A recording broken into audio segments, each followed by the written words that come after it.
Mkiambiwa msome hamtaki.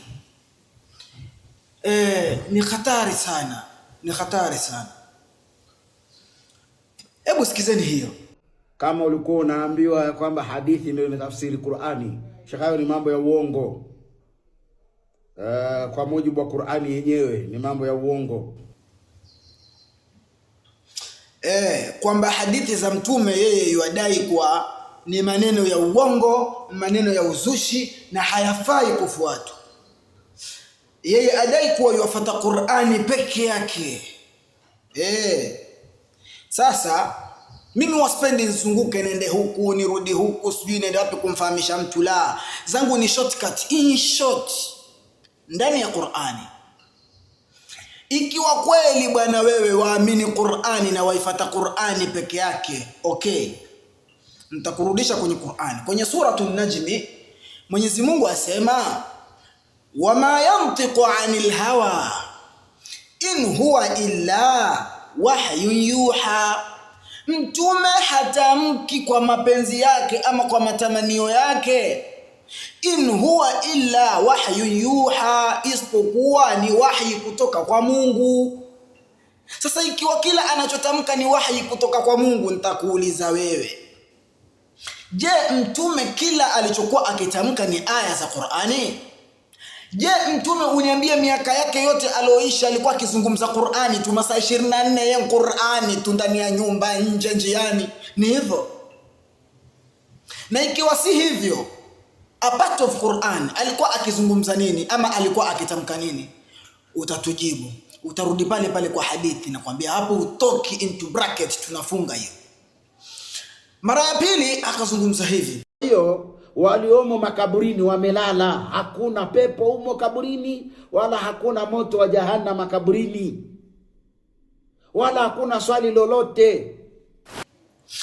Mwenyezi Mungu katika suratu Abasa, nikikueleza wewe ambaye kwamba wadai kuwa hakuna adhabu ya kaburi, sikiza adhabu ya kaburi hiyo. Mwenyezi Mungu katika suratu Abasa asema thumma amatahu fa aqbarahu, kisha akamfisha huyo mwanadamu akamtengenezea kaburi. Yani ina maana automatic mwanadamu akifa utengenezewa kaburi na Mwenyezi Mungu. Haijalisha ameyeyuka, basi amepotea kama upepo, bora maadamu amekufa, basi Mwenyezi Mungu pale pale umtengenezea kaburi automatic. Kisha baada ya hiyo piga mstari hapo, weka bracket, twakurudisha katika suratul Ghafir aya ya 45 mpaka 46. Mwenyezi Mungu alipokuwa akiwazungumzia watu wa Firauni na Musa alisema fawaqahu Allahu sayyiati ma makaru, Mwenyezi Mungu akawapatiliza na kuwaokoa wale wafuasi wa Musa na yeye mwenyewe Musa kwa yale waliokuwa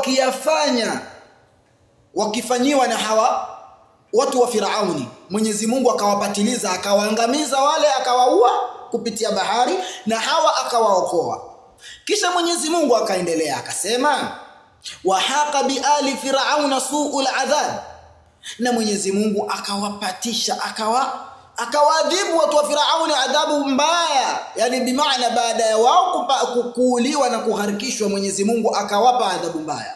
Mwenyezi Mungu akabainisha adhabu hiyo ni gani. Kwa hiyo walipoharikishwa, walipokufa, ina maana walikuwa wapi?